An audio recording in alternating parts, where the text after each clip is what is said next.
युगों युगों से लगे हुए हो आप, तब जाकर के आपको इस परमात्मा के गेम में सिलेक्शन हुआ आपका। ये अंतिम मैच है ही अब के, जब तुम समझ गए इस ज्ञान को आप जी, तो अंतिम गेम है ही आपका, और निकल जाओगे गंदे लोक से, सतलोक चले जाओगे, सदा के लिए सुखी हो जाओगे।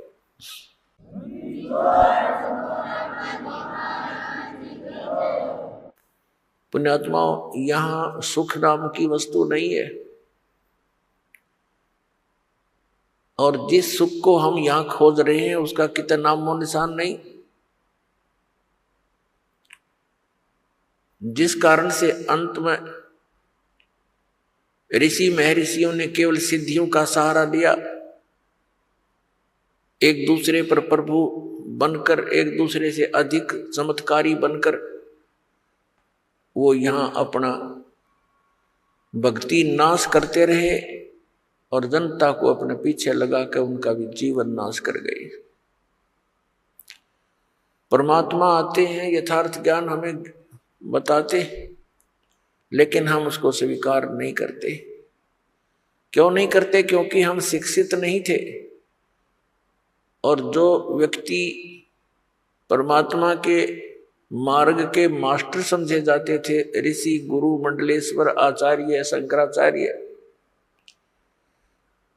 वो भक्ति से अपरिचित थे, शास्त्रों से अपरिचित थे, अपनी मनमुखी साधनाएं हमें बताते रहे, और हम उनको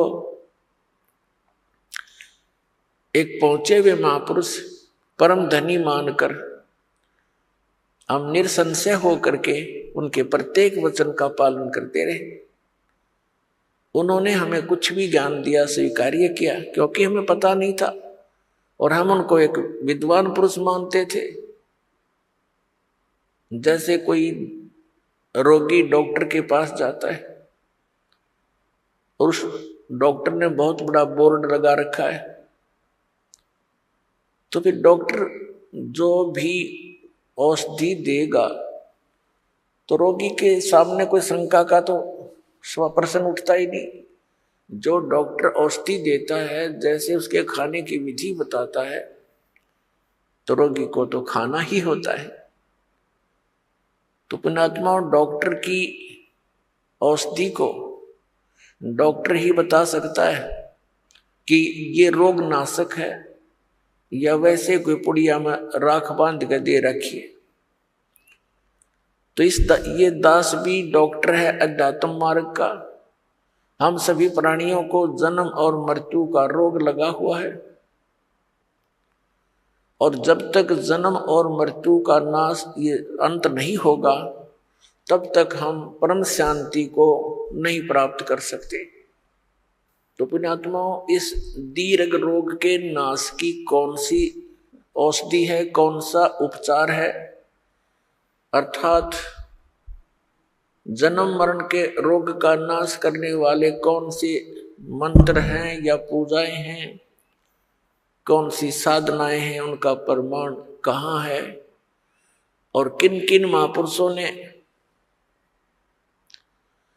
इस औषधि का सेवन किया, अर्थात इस साधना का प्रयोग किया, और कौन कौन पार हुए।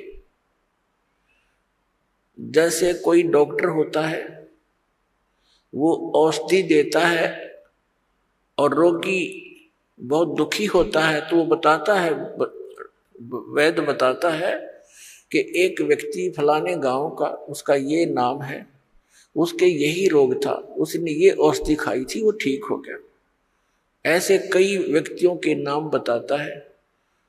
तो वो व्यक्ति जो रोगी है, उसको दृढ़ता आती है कि इसी रोग का रोगी ऐसे ऐसे गांव में वो भी ठीक हुआ है। तो फिर हम उसको हौसला बढ़ता है, वो दृढ़ होता है, उस औषधि को वो प्रयोग करता है और वो स्वस्थ हो जाता है। तो इसी प्रकार दास आपको जन्म और मृत्यु के रोग की वो औषधि देगा, दे रहा है, जो कुछ महापुरुषों ने प्रयोग की और वो इस जन्म मरण के रोग से मुक्त हुए। उसके अतिरिक्त अन्य जो भी औषधियां यानी वे ऑफ वर्शिप, पूजा का मार्ग, पद्धति, भक्ति की पद्धति, अन्य जो संत बता रहे हैं, जो दास आपको बता रहा है, इसके अतिरिक्त वो व्यर्थ है, क्योंकि वो हमारे सदग्रंथों में प्रमाणित नहीं है और उनका कोई ऐसा इतिहास नहीं है कि वो ये कहें कि इस मंत्र के, इस साधना के करने से अमुक संत पार हो गए, अमुक भक्त पार हुए। और दास आपके समक्ष उन महापुरुषों के नाम, उन महापुरुषों की भक्ति विधि, उन्हीं के अमृत वचनों से और फिर सदग्रंथों से, यानी जिनको हम सदग्रंथ मानते हैं, प्रत्येक पवित्र धर्म के पवित्र सदग्रंथ, जैसे पवित्र चारों वेद, पवित्र श्रीमद् भगवत गीता, पवित्र पुराण, पवित्र कुरान, पवित्र बाइबल, पवित्र गुरु ग्रंथ साहिब आदि। तो पुण्यात्माओं, मुझ दास का एक ही प्रयत्न है कि जनता आज शिक्षित है, श्रद्धालु सब अक्षर ज्ञान युक्त है, हमारे सदग्रंथ हमारे पास उपलब्ध हैं और हम आसानी से निर्णय कर सकते हैं कि कौन सी साधना किस महापुरुष ने की जिससे उसका मोक्ष हुआ। ये दास आपके रूबरू करेगा, आप बहुत आसानी से समझ जाओगे। सबसे बड़ी समस्या हमारे सामने ये आई हुई है कि हम ये निर्णय नहीं कर पा रहे हैं कि कौन सी भक्ति सही है और कौन भगवान है। ये निर्णय हुआ और मोक्ष, क्योंकि फिर तो वो क्रियाएं जो दास बताएगा, सदग्रंथों में प्रमाण दिखाएगा और जिन महापुरुषों ने साधना की उनके वो अमृत वचन दिखाएगा, तो आपको आसानी से प्रमाणित हो जाएगा, विश्वास हो जाएगा, फिर तो भक्ति करनी ही करनी शेष है। और वो इतनी आसान है, नाम उठत नाम बैठत नाम सोवत जागवे, नाम खाते नाम पीते नाम सेती लागवे। काम करते करते उस नाम का जाप करना है। कौन से नाम का जाप करना? सतनाम का जाप करना। जो भी कंप्लीट कोर्स आपको दिया जाता है उन सभी मंत्रों का जाप करना है। पुण्यात्माओं, दास बार बार कहता है कि जैसे पवित्र चारों वेद, पवित्र श्रीमद् भगवत गीता, ये दोनों एक ही है। पवित्र चारों वेदों का निष्कर्ष है श्रीमद् भगवत गीता। श्रीमद् भगवत गीता और वेद ये गॉड गिवन स्पिरिचुअल नॉलेज है, ये परमात्मा का दिया हुआ ज्ञान है। परम अक्षर ब्रह्म यानी कबीर साहिब जी ने, कबीर परमेश्वर जी ने, असंख्य ब्रह्मांडों के स्वामी ने, ये चारों यानी पांचों वेद, एक सूक्ष्म वेद और है, पांचों वेद इस सरपुरुष अर्थात ज्योति निरंजन के अंतःकरण में फैक्स कर दिए थे। समय आने पर ये बाहर निकले, जैसे गर्भवती मादा से बच्चा अपने आप समय आने पर बाहर आता है, ऐसी व्यवस्था से परमात्मा ने ये सर्व वेद, पूरा ज्ञान, अध्यात्म ज्ञान और सांसारिक ज्ञान, कैसे रहना चाहिए, किन क्रियाओं को करना चाहिए, कौन सी ना करनी चाहिए, ये सब ज्ञान दिया था। परमात्मा कौन है, उसकी साधना कौन सी है, तुम जहां रह रहे हो उस वो परमात्मा किस स्तर का है, वो तुम्हें कितना लाभ दे सकता है, वो कितनी हानि कर सकता है, ये सब ज्ञान दिया था। इस ज्योति निरंजन ने जब इन वेदों को पढ़ा तो इसको चिंता बन गई कि उसके अंदर पूर्ण परमात्मा की जानकारी है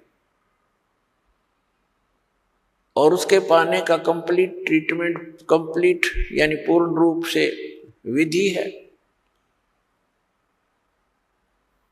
उसने क्या किया, जो परमात्मा के पाने की विधि थी, वो मंत्र थे, वो उस पोर्शन को, उस भाग को, वेदों के उस भाग को नष्ट कर दिया और शेष जो भाग था वो हमें दे दिया, जिसको ऋषियों ने 4 विभागों में बांट लिया। उसका नाम रखा ऋग्वेद, यजुर्वेद, सामवेद और अथर्ववेद। उस 5वें वेद के बिना हमारा मोक्ष नहीं। इन वेदों में वर्णित विधि से, 4 वेदों में वर्णित विधि से, श्रीमद् भगवत गीता में वर्णित विधि से केवल ब्रह्म तक की प्राप्ति होती है, ब्रह्म लोक तक जाया जाता है। यहाँ की ये अंतिम उपलब्धि है। गीता जी अध्याय नंबर 8 के श्लोक नंबर 16 में लिखा है कि ब्रह्मलोक पर्यंत, ब्रह्मलोक में तक जितने भी लोक हैं वहां गए हुए प्राणी पुनर्वर्ती में हैं, वहां गए हुए भी फिर लौटकर पृथ्वी पर आते हैं। और जब तक ये आना जाना है तो मोक्ष नहीं, तो शांति नहीं, परम शांति नहीं हो सकती। अब जैसे ये 4 वेद इस ब्रह्म ने, सरपुरुष ने अपने पुत्र ब्रह्मा को दिए। ब्रह्मा जी ने इनको जैसा जाना समझा उसी का ज्ञान आगे अपने वंशजों को, अपने पुत्र प्रपौत्रों को दिया और उस ज्ञान को ही आपस में विचार विमर्श करके इन ऋषि महर्षि ब्राह्मणों ने आगे फिर अपने अनुभव की पुस्तकें बना दी, जिनको वेदों के अन्य भाग बोले जाते, उपनिषद कहे जाते। तो जो वेदों के अन्य जो भाग हैं वो ऋषियों के अपने बनाए हुए अपना अनुभव है, उपनिषद है वो उनका अनुभव है। यदि वो वेदों से और 5वें वेद से मेल नहीं खाता है तो व्यर्थ है। श्रीमद् भगवत गीता का ज्ञान इसी सरपुरुष ब्रह्म ने दिया और इसने श्रीमद् भगवत गीता के अंदर कुछ अपने स्तर की अटकल अवश्य लगाई है, जोड़ी है, युद्ध करवाने के लिए और जीव को भरमाने के लिए। लेकिन हमने उसका निर्णय सूक्ष्म वेद से करना है। हमारे पास एक ऐसा पैमाना है, ऐसा एक हमारे पास एक तराजू है जिसमें हम प्रत्येक ग्रंथ को तोल सकते हैं, उसको पहचान सकते हैं, परख सकते हैं। हमारे पास एक ऐसा ग्रंथ है जिसको सूक्ष्म वेद कहते हैं। श्रीमद् भगवत गीता अध्याय नंबर 4 के श्लोक नंबर 32 में उसी सूक्ष्म वेद की जानकारी दी गई है कि वो परमात्मा अपने मुख कमल से उस विस्तार पूर्वक अध्यात्म यज्ञों यानी धार्मिक अनुष्ठानों की जानकारी देते हैं और उसको तत्व ज्ञान कहते हैं। फिर गीता ज्ञान दाता कहता है गीता अध्याय नंबर 4 के श्लोक 34 में कि उस तत्व ज्ञान को जो परमात्मा अपने मुख कमल से आकर स्वयं बोलता है, ज्ञान देता है, उस तत्व ज्ञान को तू तत्वदर्शी संतों के पास जाकर समझ। उनको दंडवत प्रणाम करने से, कपट छोड़कर उनकी सेवा करने से वो तत्वदर्शी संत ज्ञानी महात्मा आपको उस तत्व ज्ञान का उपदेश करेंगे। इससे एक तो ये सिद्ध हो गया कि गीता जी का ज्ञान कंप्लीट नहीं है, संपूर्ण नहीं है। गीता ज्ञानदाता ने ये ऑप्शन छोड़ दिया, एक प्रावधान छोड़ दिया कि उससे मैं परिचित नहीं हूं। जो परमात्मा अपने मुख से आकर बोलता है वो ज्ञान, वो सच्चिदानंद घन ब्रह्म की वाणी है, और उसको उसके परिचित तत्वदर्शी संत ही तुझे बता पाएंगे, उनसे पूछो। तो दास जो कहना चाह रहा है कि ये जो पवित्र चारों वेद, पवित्र श्रीमद् भगवत गीता, इनका ज्ञान गलत नहीं, लेकिन ये कंप्लीट कोर्स नहीं, इनमें कंप्लीट स्पिरिचुअल नॉलेज नहीं, संपूर्ण अध्यात्म ज्ञान नहीं है। और संपूर्ण बिना फिर पूर्ण मोक्ष कैसे होगा? अंडरस्टूड है, ये तो आम आदमी समझ सकता है। अब यहां ये हमारे धर्मगुरु हमें उलझाने की चेष्टा करते रहे कि परमात्मा गीता ज्ञानदाता ये कंप्लीट गॉड है, पूर्ण परमात्मा है, श्री कृष्ण है वो, और वो जगत गुरु है श्री कृष्ण अर्थात श्री विष्णु जी। अब यदि वो जगत गुरु होते तो ये ऑप्शन नहीं छोड़ते कि तत्वदर्शी संतों के पास जाकर समझ। गीता जी के 18 अध्याय लिखे, 700 श्लोक हैं, इसमें एक अध्याय और बना देते। इसमें क्या कौन से कागज समाप्त होते या कोई समय की सीमा थी?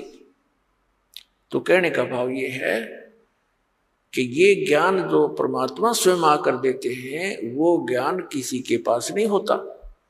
तो उसको परम अक्षर ब्रह्म सच्चिदानंद घन ब्रह्म की वाणी कहते हैं, कबीर वाणी है वो, कबीर वाणी। तो कहने का भाव ये है कि जो वेदों गीता के अंदर जो वर्णित विधि है वो गॉड गिवन है। गॉड गिवन मीन पूर्ण परमात्मा ने वेद दिए ब्रह्म को, ब्रह्म ने आगे फिर अपना ज्ञान दिया अपने पुत्र को, ब्रह्मा जी को, और फिर अर्जुन को श्री कृष्ण में प्रवेश करके युद्ध वेदों का सारांश और कुछ अपनी अटकलबाजी इसमें और मिला दी। तो ये 9 मन सूत उलझा दिया कुछ तो इस काल भगवान ब्रह्म ने, फिर ऋषियों के अधूरे अनुभव ने इस अध्यात्म मार्ग में 9 मन सूत उलझा दिया।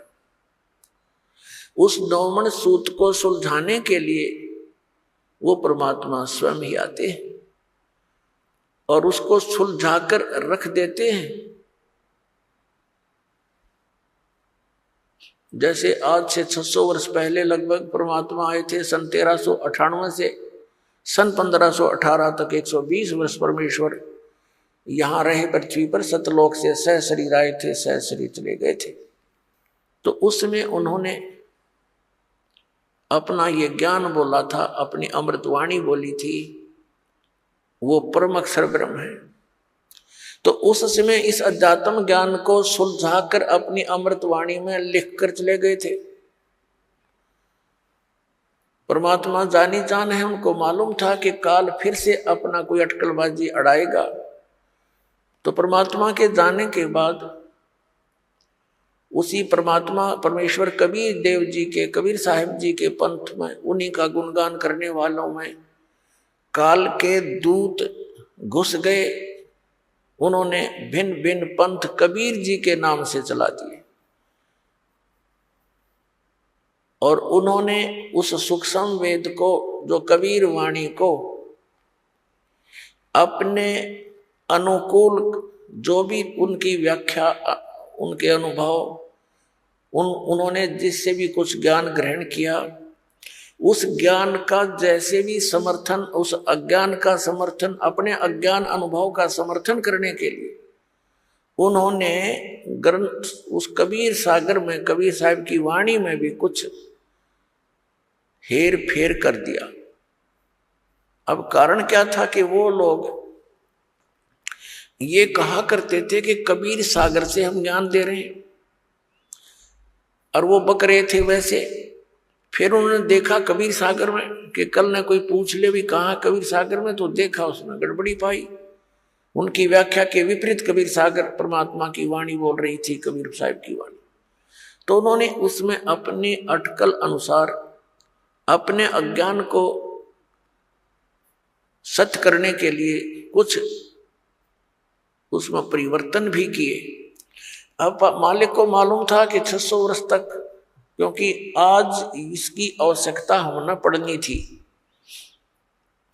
इस सूक्ष्म वेद की, इसकी पूर्ति करने के लिए कबीर परमेश्वर जी ने अपनी प्यारी आत्मा गरीबदास साहब जी को गांव छुटानी, जिला झज्जर, हरियाणा प्रांत के अंदर आदरणीय गरीबदास साहब जी का जन्म एक किसान परिवार में जाट जाति में हुआ। वैसे संत जाति नहीं मानते, लेकिन जिस वर्ण में हम पलते हैं उसकी थोड़ी बहुत छाप लगी ही रह जाती है। लेकिन परमात्मा ने इस कंसेप्ट को क्लियर कर दिया है कि जात ना पूछो संत की, पूछ लीजिए ज्ञान, और तो मोल करो तरवार का, पड़ी रहने दो म्यान।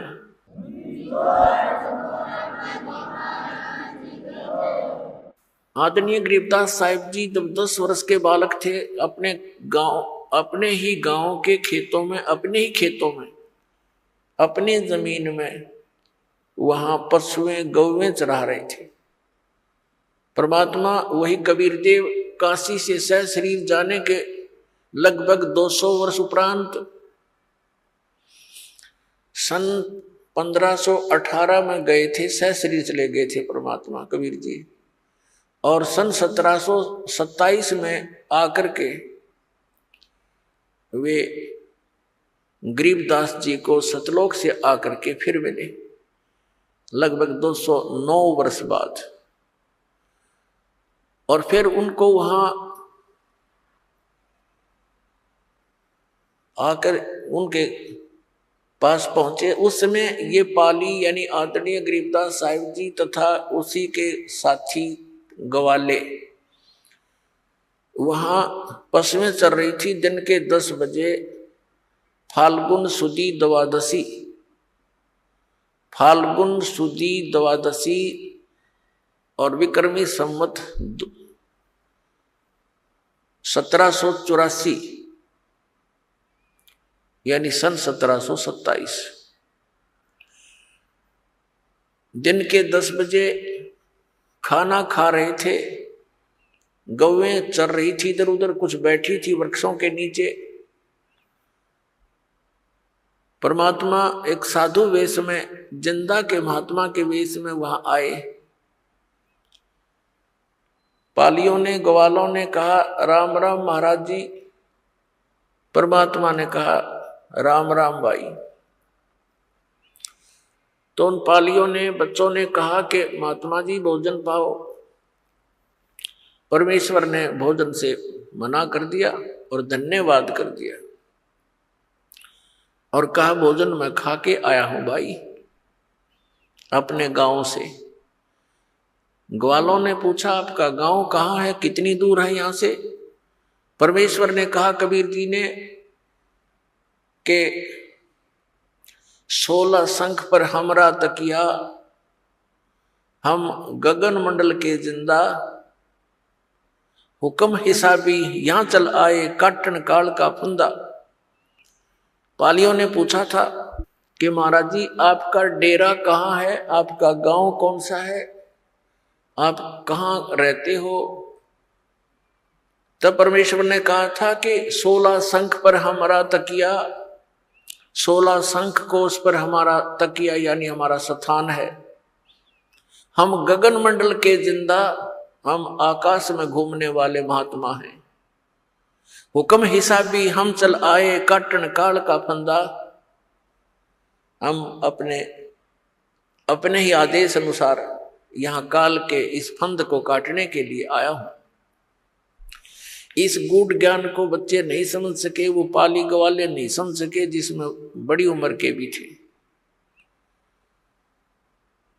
उन्होंने सोच लिया कि 16 कोस की दूरी पर होगा। पहले एक दूसरे से इतने परिचित नहीं थे क्योंकि कन्वेंस नहीं होती थी। फिर कहा महात्मा जी भोजन पालो। परमात्मा ने कहा नहीं, भोजन नहीं पाऊंगा। तो उन्होंने कहा जी भोजन नहीं पाओगे, दूध तो पीना पड़ेगा महाराज जी, क्योंकि एक श्रद्धा और प्यार से लाडों में पहले दास को खूब ज्ञान है, उस पवित्र समय का खूब आभास है, जिसमें आने वाले अतिथि का कितना रिस्पेक्ट हुआ करता था। आज इस माया की दौड़ ने और इस शिक्षा ने हमारे को कति निकम्मा बना दिया। दया रही नहीं, आदर रहा नहीं। हम पहली बार किसी जैसे गांव से शहर में गया था दास, तो वहां देखा था शहर वाले उन लोगों का व्यवहार। मैं आश्चर्य में था कि ये ना यूं कहते हैं पानी पी लो, ना ये कहते हैं आ जाओ भोजन पा लो, या ये यूं भी नहीं कह रहे हैं कि आ जाओ बैठ जाओ। ये कैसा व्यवहार है इन लोगों का। ये थोड़ी सी बिजली उस समय शहरों में गिरी थी, कोई रिस्पेक्ट रहा नहीं, स्वार्थ हो तो बात करे ना करे नहीं। अब ये तकरीबन सब जगह फैल चुकी है।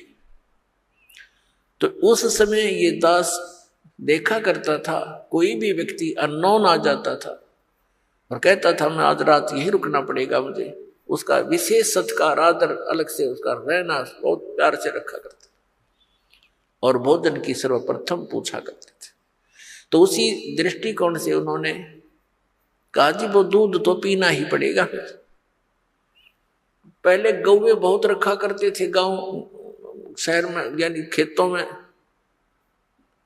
बहुत सी गायें रखते थे और बहुत सी ऐसी गौवें भी होती थी जो बहुत शरीफ होती थी, जब चाहे बच्चा लगाया और दूध निकाल लेते थे। तो परमात्मा ने कहा भाई दूध पीऊंगा कंवारी गाय का, पिलाना है तो पिलाओ बच्चों। तो वो जो बड़े बड़े पाली थे वो कहने लगे बाबा जी तेरा दूध पीने का इरादा नहीं है, मजाक करते हो आप, कंवारी गाय कभी दूध देती है? परमात्मा कहते हैं भाई तुम्हारी नीयत दूध प्यान की है तो कंवारी गाय भी दूध दे देती है। अब वो बड़े पाली थे, वो तो मजाक समझ रहे थे। छोटा बच्चा था 10 वर्ष का गरीबदास साहिब जी, वो खड़े हुए बच्चे जैसे गतिविधि करते हैं। अपनी एक बहुत प्रिय बछिया थी, जाके संग बैल नहीं लागा, यानी कंवारी, उसको पकड़ लाए, गले में रस्सी बांध रखी थी छोटी सी, और उसको पकड़ कर ले आए। देखो महाराज जी इसको बच्चा तो है नहीं, दूध कैसे देगी? तब परमात्मा ने कहा बेटा ऐसा करो, आपके पास जो कोई पात्र है छोटा सा, जैसे मिट्टी का एक पात्र था, 5-7 किलो जैसे लस्सी वगैरह ले आते थे, वो उन्होंने धो मांझ कर रख रखा था। कहा जी ये है, इसको साफ कर रखा है, रखो इसके नीचे। गरीबदास जी पकड़ कर बैठ के उस बछिया के सतन के नीचे, और परमात्मा ने खड़ा होकर के ऐसे थपकी मारी कबीर साहब ने उस बछिया की कमर पे, आशीर्वाद भरा हाथ रख दिया परमात्मा कबीर जी ने। लंबे लंबे सतन हो गए और दूध की धार बंद की, पात्र भरते ही वो अपने आप बंद होगी। बोलो सतगुरुदेव।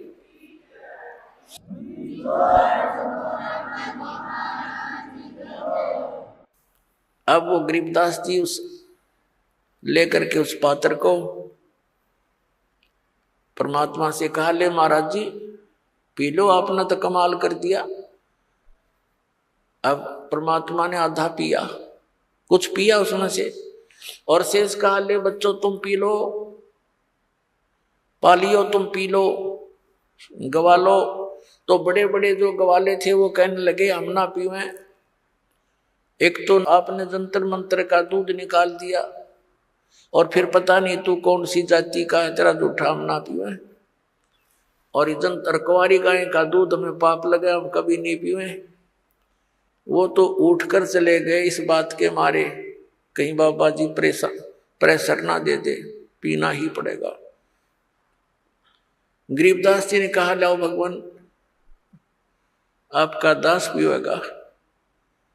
पुणात्माओं साधों से ती मस्करी ये चोरा नाल खुशाल, मल अखाड़ा जीतेंगे ये युगन युगन के माल। तो वो युगन युगन के माल थे गरीबदास जी, युगन युगन के पहलवान थे, रेसलर थे, अब प्रैक्टिस करते आ रहे थे। उनके हृदय में एकदम बात सवागी, अकेला आपका दास भी होगा। तो पुण्यात्माओं, इस ज्ञान को, इस मार्ग को वही ग्रहण कर रहा है जो युगों युगों का माल पहलवान है, बहुत दिनों से इसमें संघर्षशील है। तो आदरणीय गरीबदास साहिब जी ने कहा पिया, और कहा महाराज जी दूध तो हम डेली पीते हैं, पर इस दूध का टेस्ट आज तक नहीं देखा मैंने। तब परमेश्वर कबीर देव जी ने कहा कि बेटा ये सतलोक से, मेरे लोक से दूध आया है, वहां दूधों के दरिया भरे हैं, सरोवर भरे, वो खराब नहीं होते, बड़े बड़े समुद्र भर रखे। अपने आत्माओं, इन बातों का आज ये विश्वास कराना इस साइंस ने ऐसा नास्तिक बना दिया इस बोली आत्मा को कि दूध खराब क्यों नहीं होगा, कहीं पर रख लो खराब होगा, ये होगा। अब जैसे गंगा का जल जो है, गंगा नदी का, इसको कहीं रखो ये कभी खराब नहीं होता, और किसी भी दरिया का या कुएं का कितना जल रख लो, चाहे डिस्टिल करके रख लो उसको, वो भी खराब हो जाता है। तो ये एक सैंपल है सतलोक के मटेरियल पदार्थ का कि वहां ऐसे पदार्थ है। गरीबदास जी ने कहा भगवान सचमुच वहां दूधों के सरोवर भरे हैं। कहाँ बेटा, तो फिर तो वहां गाय भी रखने की जरूरत आवश्यकता नहीं होगी। ना, बिल्कुल नहीं। पाली अपने पशुओं से घना दुखी होया करे, वो दुखी हो लेता है, उनको घेर घार के और सोचा और पीछा छूटा जाए, ऐसा कोई स्थान है। तो उसने कहा महाराज जी सचमुच मैं कैसे विश्वास करूं आपकी बात पर, मुझे एक बार दिखा दो वो आपका सतलोक, आपका जो स्थान बताते हो जहाँ दूधों की दरिया भरी और बागों का फल फ्रूट जो खिले रहते हैं, लद पद रहती है, सदाबहार बाग बताए परमात्मा ने सतलोक में। गरीबदास जी वहां रहते थे, नरी जाटी थी, जांडी के वृक्ष थे, आम किधर देखने भी ना मिल रहा था, एक आधा पेड़ कहीं होता था। तो उनको बड़ा आश्चर्य हुआ। परमात्मा आए इसी उद्देश्य से थे कि मेरा कोई गवाह बने, मुझे कोई पहचान ले, मेरा साक्षी बने। आने वाले समय में कलयुग के अंदर जो या बीतली पीढ़ी आनी थी, इसके लिए मालिक ने सारी भूमिका बनाई थी, बैकग्राउंड तैयार कर गए थे कि हु इज गॉड, कौन है परमात्मा और कैसे उसको पहचाना जा सकता है, क्या लक्षण है उसके। तो वो लीला प्रत्येक युग में करते हैं दादा, और इसी का प्रमाण वेद बताते हैं कि वो ऐसी लीला करता है। सतलोक में लेकर गए परमात्मा उस आदरणीय गरीबदास साहिब जी को, उनकी आत्मा को, शरीर वहीं रह गया। ऊपर के सारे लोग दिखाए, ब्रह्मा विष्णु महेश जी के लोग दिखाए, उनकी सतीति से परिचित करवाया, उनसे बातें करवाई, और उन्होंने स्वयं स्वीकारा कि हमारी जन्म और मृत्यु होती है, परमात्मा कोई और है, हम भी उसी की खोज में लगे हुए हैं, लेकिन हमें उनके दर्शन नहीं हुए। और वो परमात्मा प्रकाश रूप है। इस तरह की उन्होंने बातें कही। फिर धर्मराज के दरबार में गए, जहां यहाँ का ब्रह्मांड का न्यायाधीश अपने सभी आत्माओं की वो का निर्णय करता है, न्याय करता है, कर्मानुसार उनके आगे निर्धारित करता है संस्कार। उस लोक में जब गए, उसके पास पहुंचे तो धर्मराज ने अपनी सीट छोड़ दी, अपनी चेयर छोड़कर खड़ा हो गया, आसन छोड़कर, और कहा विराजो परमात्मा। अपने आत्माओं, आप देखते हुए एकाधे व्यक्ति की ऐसी पर्सनैलिटी होती है कि उसको अपने आप आदमी कहीं भी जाता है उसका सत्कार करता है, क्योंकि उसके संस्कार, उसके पुण्य उसके साथ विद्यमान। इसी दृष्टिकोण से परमात्मा जब वहां पहुंचे तो स्वतः खड़ा हो गया वो न्यायाधीश, क्योंकि ये पुण्यात्मा ही इन पोस्टों को प्राप्त करते हैं। और खड़ा होकर के सत्कार किया और कहा विराजो भगवान। तब वहां काफी वार्ता हुई परमात्मा की, और उस प्यारी आत्मा उस धर्मराज की। अब धर्मराज के दरबार में देई कबीर तलाक, मेरे भूले चुके हंस को तू पकड़ना मत कजाक। अब परम अक्षर ब्रह्म ने यहाँ के न्यायाधीश के ऊपर ऐसी डांट लगाई जैसे उच्च अधिकारी एक छोटे अधिकारी पर उसको हिदायत देते समय सख्ती से बोलता है, और वो औपचारिक और शिष्टाचार से सर जी, यस सर, हाँ जी, जो आज्ञा आपकी, ये शिष्टाचार होता है। इसी प्रकार परमात्मा पूर्ण ब्रह्म कबीर देव जी, कबीर साहब, वो काशी वाले धानक जिसको जुल्हा कहा करते हम, कवि कहकर उसकी फाइल को बंद कर रखा था हमने, उनके इतिहास को क्लोज कर दिया था। वो परम अक्षर ब्रह्म है, वो सर्व सृष्टि रचनहार है, वो हम सब के सृजनहार है। तो वहां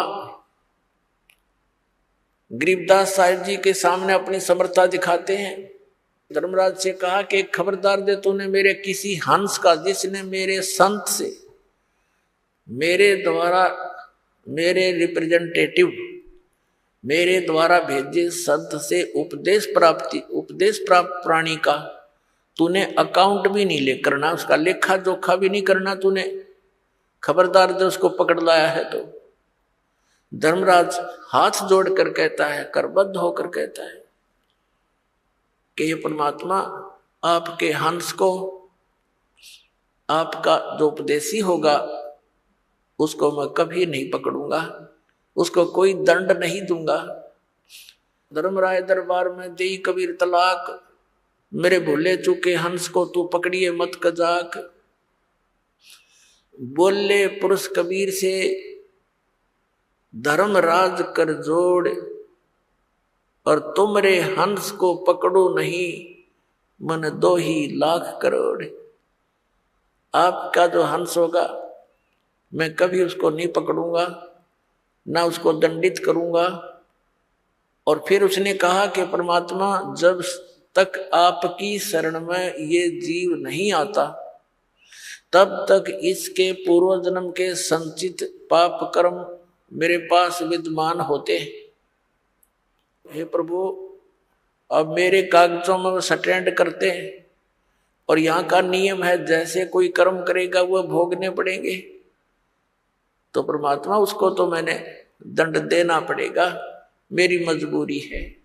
तब परमात्मा ने, कबीर देव जी ने कहा था, कबीर साहब ने, ये कर्म भ्रम ब्रह्मंड के मैं पल में कर हूं नेस, और जिन हमारी 2 दी सो करो हमारे बेस। ये तेरे कर्म भ्रम इस ब्रह्मांड के तुमने लगा रखे हैं, इनको 1 मिनट में नष्ट कर दूंगा, खत्म कर दूंगा, कैंसिल कर दूंगा, क्रॉस मार दूंगा इनके। और जिन्होंने मेरी दुहाई दी और तुम पकड़ जाए, तुम्हारे अनुचर उनको यहां ले आए और उन्होंने ये कह दिया कि मैं तो ऐसे ऐसे कबीर साहब का बच्चा हूं, तुम मुझे नहीं पकड़ सकते, तुम गलती कर रहे हो, तो उनको करो हमारे पेश, उनको फिर हमारे पास ले आना, मेरे बच्चों को, तुम उनको दंड मत देना।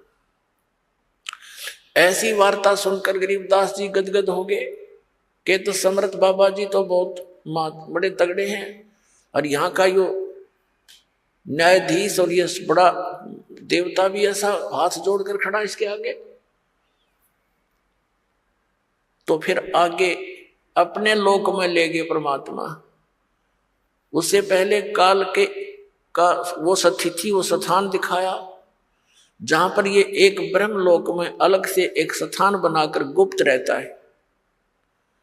ये अपनी माया से छुपा रहता है, वहां साकार है, ये ज्योत निरंजन साकार है, नर आकार है, इसके ओछा माथा है और लंबे दांत हैं, शरीर इसका चेहरा बेढंगा सा है। और फिर परमात्मा ने इसका दूसरा स्थान दिखाया जो 21वें ब्रह्मांड में, जहां ये तपस्या पर भून कर 1 लाख प्राणियों का आहार करता है, सूक्ष्म शरीर से गंध निकाल कर खाता है, और जीव मरते नहीं, वो कर्म अनुसार अपना अन्य शरीर प्राप्त कर लेते हैं। फिर उसे परब्रह्म के यानी अक्षर पुरुष के लोक में प्रवेश किया। वो 11वां द्वार है जो इस काल के लोक से और सरपुरुष के लोक से अक्षर पुरुष के लोक में जो प्रवेश करना होता है जिस मार्ग से, वो 11वां द्वार है। और 12वां द्वार है इस 7 संघ, इस अक्षर पुरुष के 7 संघ ब्रह्मांडों को पार करके जहां फिर सतलोक में प्रवेश करना होता है, वो 12वां द्वार है। अभी तक ये 10वां द्वार की रट लगा रखी थी। ये 10वां द्वार भी काल के ही इस जाल में है। और 11वां द्वार है जो, उसका तो किसी को पता ही नहीं। बाकी एक आधा जो कबीर पंथी है वो कबीर साहिब की वाणी को पढ़कर उसका विपरीत अर्थ लगा के वो कहता 11वीं खिड़की, बसंतीम खिड़की, 11वीं खिड़की, 11वीं खिड़की। उसको ये नहीं मालूम कि नीम हकीम खतराए जान होता है। और फिर दावा करते हैं वो लोग कि मेरे से बड़ा, मेरे से अधिक ज्ञान किसी का नहीं, क्योंकि मैंने 11वीं खिड़की पागी। और उसको कहाँ बताते हैं? 11वां द्वार कहते सुरती में है, सुरती में। अरे भले आदमी, सुरती तो उस द्वार से पार होकर जाएगी, और सुरती में द्वार है, फिर जाएगा कहाँ? खाक। ये इस तरह बकवास दिन को ज्ञान है नहीं, डुबो दी सारा। कबीर पंथी होकर के कबीर साहब के मार्ग से परिचित नहीं है। और ये लोग दीमक हैं परमात्मा के मार्ग में, क्योंकि इनके द्वारा दिया गया भक्ति विधि गलत। ये भी नास्तिक बनाने की तैयारी में लगे हुए हैं जनता को, क्योंकि जब तक परमात्मा की यथार्थ भक्ति विधि नहीं मिलेगी, परमात्मा से मिलने वाले वो लाभ प्राप्त नहीं हो सकते। और कुछ दिनों के बाद फिर नास्तिक अपने आप हो जाता। प्राणी सब साधनाएं गलत साधना करके थक जाता।